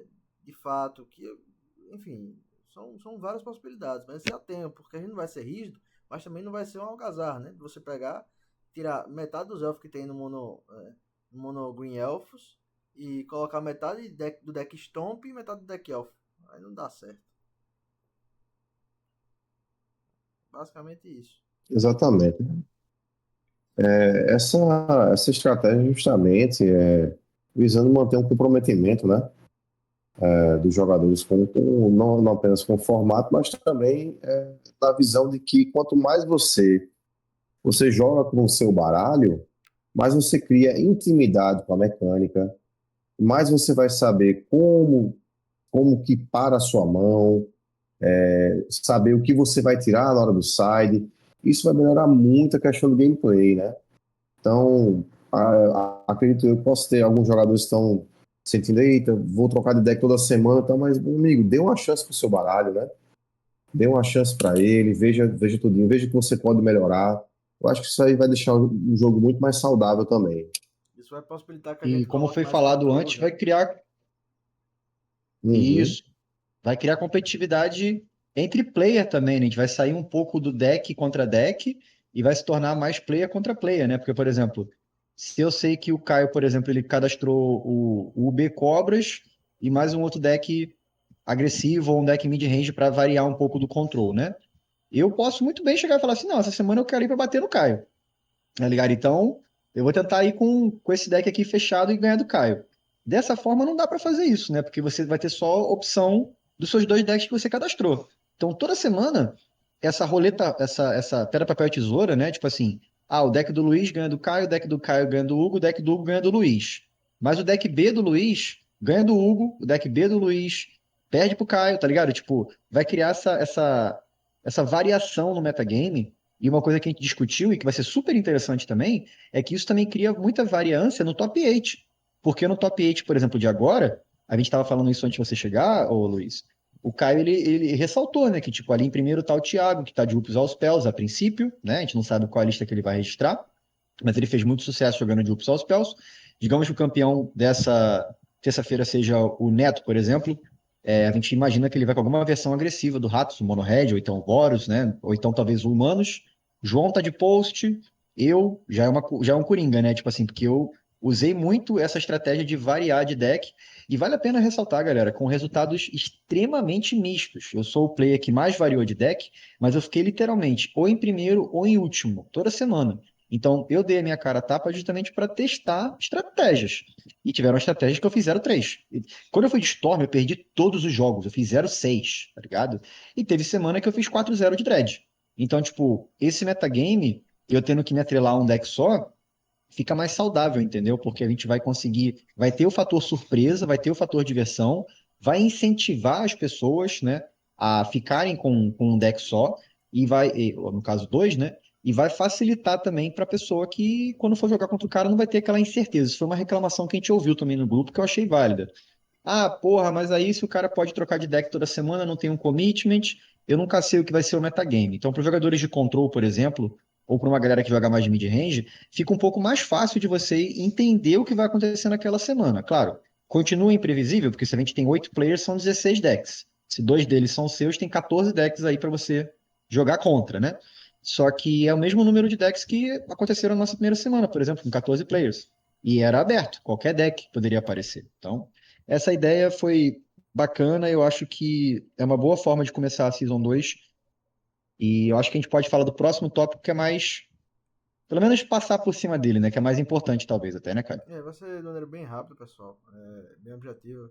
A gente não vai se aprofundar nisso, porque mais informações vêm para a próxima semana. Mas a gente vai ter a possibilidade de usar nos decks duas alternativas. Que uma né, eu tenho os dois decks nos dois arquétipos. Eu posso escolher, né, usar proxy ou não usar proxy. Você poderá ter um deck 100% de proxy em ambos. Ou você poderá ter um deck 100% de proxy em um deles. Ou em nenhum deles. O que vai mudar, né, nisso? A gente já tem esses arquétipos justamente para fazer com que haja uma estabilidade, né, uma visão, né, do que há, né, no meta. E tendo proxy, né, a gente vai colocar uma porcentagem específica de mudança das cartas, né, sabendo que você já não vai ter essa descaracterização do arquétipo, mas justamente pela facilidade de você poder mudar com proxy, né? É uma facilidade muito grande. Se queira sim, queira não, pode simplesmente imprimir a carta e vir com um deck Mono Green Elves totalmente diferente do Mono Green Elves que você teve na semana anterior. E não descaracterizar o arquétipo, Sim. mas simplesmente vir com uma cara muito nova. Né?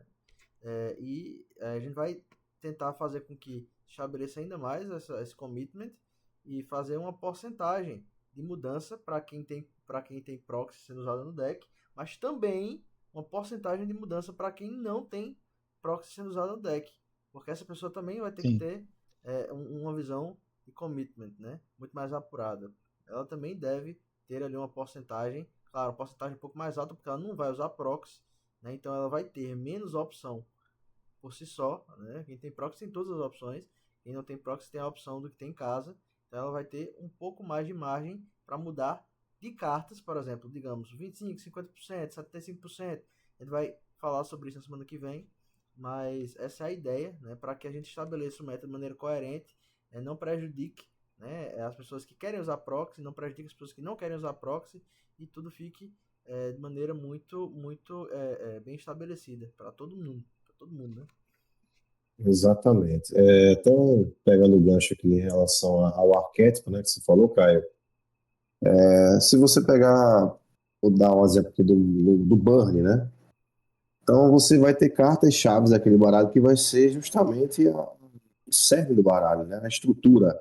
a raiz daquele baralho todo. Então, consequentemente, você vai ter cartas, apenas X cartas para trocar. Então, acho que vai ser bacana. Foi uma decisão muito bem pensada, né? É claro que essas porcentagens ainda vão ser definidas, né? Então, mesmo assim, ficou muito bem pensado. Eu gostei bastante, sabe? E vai possibilitar a criatividade, né? Assim, pessoal. Claro, uma coisa é você colocar no arquétipo Rakdos Burn.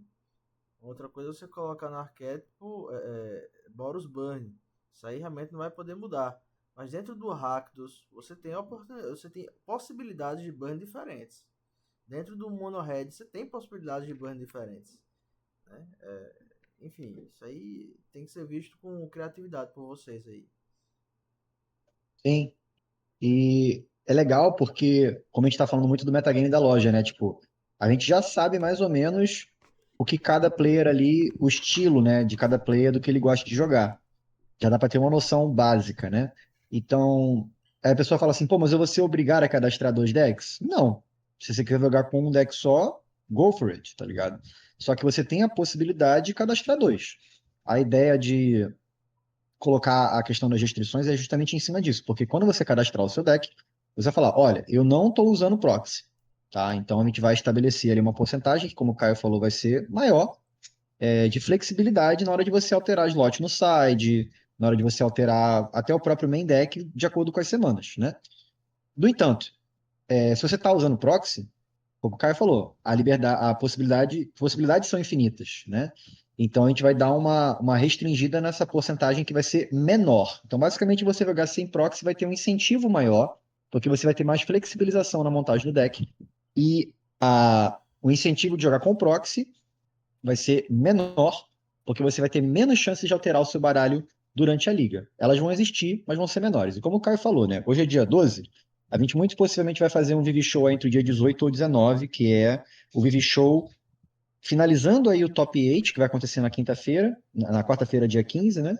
E dando o startup da próxima liga, que a gente vai também averiguar se vai começar agora no dia 22, que é quarta-feira, ou se no dia 29, que é a outra quarta-feira. Que a gente está agora, entre nós, ajustando justamente quais vão ser os termos dessa próxima liga, entendeu? Como que ela vai funcionar em questão de premiação, duração. Isso a gente não vai abordar hoje. Isso a gente vai abordar na próxima Vive Show. Hoje era só para dar uma pincelada, e muito importante também passar a lista de banimentos e restrições para a galera já começar a ponderar o que que vai montar, como que vai ser o commitment para compra de carta, ou no caso para impressão de carta e ter as cartas e fazer as listas e testar, né? E é basicamente isso. Acho que a gente falou de tudo hoje, né? Falamos. Se a gente só falou de uma coisa, entre as ligas a gente tá começando a ver se estabelece uma fan week. E essa fan week Ah, ela tem pode isso também. ser, assim, primeiro, vai ser algo realmente o core, né? A gente vai, na minha concepção, eu coloquei essa ideia, isso vai ser discutido um pouco mais de cautela, mas tirar todos os bans e restrições dessa Fan Week. A gente tenta até fazer temas para as Fan Weeks aí, digamos, ó, só Mono Red hoje, então só Mono É a White. ideia do Luiz, né? Mono Red Columbiation Day lá. Então só control, né? Vai ser uma coisa legal. Só combo, quem come mais rápido sai mais cedo da loja. E aí seria dia 22, né? A princípio, que é depois da conclusão da liga no dia 15, a gente tem essa janela no dia 22 para fazer esse torneio divertido e talvez começar a próxima liga no dia 29. Então, o Vive Show de hoje é isso, galera. A gente estava querendo dar um briefing para vocês, passar as restrições e banimentos, reforçar pela quinta, sexta vez que tudo isso foi discutido priori a resultados de torneio, assim como o Monsters Age também foi debatido sem o Monohead. Quando o Monohead fez 3-0 lá a gente não tava nem tendo torneio ainda. Eram só os torneios casuais, né? Então, tipo, tem muito estudo e muita dor de cabeça pra gente conseguir chegar nessas conclusões. Agora a gente tem a ajuda do Luiz, né? E do Matheus. O Matheus não pôde vir hoje, mas foi muito, muito bem-vinda. E agradeço muito a sua presença hoje, Aua. Foi bacana ter mais uma pessoa para compartilhar com a gente aí. Grato estou eu pelo convite aí, a oportunidade, fazendo uma coisa que a gente gosta, né, que é jogar Magic. E também comentar, né? E falar, e enfim, e somar, né? Que é uma coisa que vocês com certeza fizeram bastante. Isso aí vai Observações ser finais, mais senhores? México do jogador de México, deixa isso bem claro. Não, Oi. É só o meu comprometimento aqui, deixar aí para vocês, ressaltar aqui, que será a próxima liga aí, vai ser um agro e um controle, viu? Registrar, já estou fazendo aqui a lista, Já, vou mandar para vocês, vai ser bacana. Vai ser já, top. já, já botou, já. Ah, isso me lembrou de uma coisa. Eu não vou dar isso como garantido, mas o Thiago, ele é um cara que comentou comigo múltiplas vezes de levar um braço que ele tem de câmera, né? E a gente consegue ajustar isso para poder filmar. Como o Top 8 ele vai estar presente, eu posso tentar combinar isso com ele direitinho. E uma coisa que eu queria muito fazer é filmar, né? A gente pode sortear, por exemplo, uma partida do Top 4, depois uma partida da semifinal e filmar a final. E a gente pode fazer o comentário. O Caio que acabou de falar que quer ser comentarista, né? Como muito possivelmente vai ter muito áudio de bagunça, né, no fundo, a gente pode gravar o áudio com o comentário da partida depois, né? A gente vai ter acesso à decklist também. E pode passar a ser uma coisa recorrente, né? Vai depender muito do quanto a galera vai engajar com isso, se vai ser um conteúdo interessante, porque dá trabalho, né? A gente vai ter que gravar um comentário em cima de um VOD de um torneio, né? Então são várias horas aí. Mas a gente está pretendendo fazer isso já nesse top 8 se der certo. Se der certo, tá, galera? Porque lembrando que a gente não tá ganhando nenhum centavo com isso. Isso aqui é só para porque a gente, como o Luiz falou, ama o jogo e quer fazer ele o mais saudável possível. O VV, por enquanto, só existe no Covil, VV brasileiro. Então ele está sendo moldado aí por nós, pela comunidade, entendeu? Ele não existe sem a gente, né? Então, todos vocês que estão indo nos torneios, que estão comparecendo, dando feedback, que vão estar no top 8, que vão estar na próxima semana, que vão estar na Fan Week, que estão trazendo gente, tudo isso que a gente está fazendo é para todo mundo, tá ligado? É para nós, para vocês, para mim, né? É para o divertimento geral da galera. Então, sempre que você tiver um feedback, uma coisa legal para passar, uma ideia, por favor, né? Acho que o comprometimento de todo mundo aqui está muito claro, né? E, como eu falei, eu fui pessoalmente falar com os players dos arquétipos, explicar, perguntar coisa. Então, sempre que você tiver coisa para acrescentar, por favor, manda pra gente, fala com a gente, que é importante o feedback e a gente quer sempre melhorar. Show de Perfeito. bola. Perfeito, pessoal. Estamos E é encerrados. isso, galera. Manda bala, Caio, Oi? finaliza aí. Estamos encerrados, pessoal. Eu vou parar a gravação agora. A gente depois vai conversar sobre outras coisas e passar para vocês através dos próximos review shows. Mas fico feliz aqui em compor esse time de moderação que é democrático e muito bem estruturado. Até semana que vem, galera. Valeu. Valeu, abração. Vou aqui agora parar a gravação.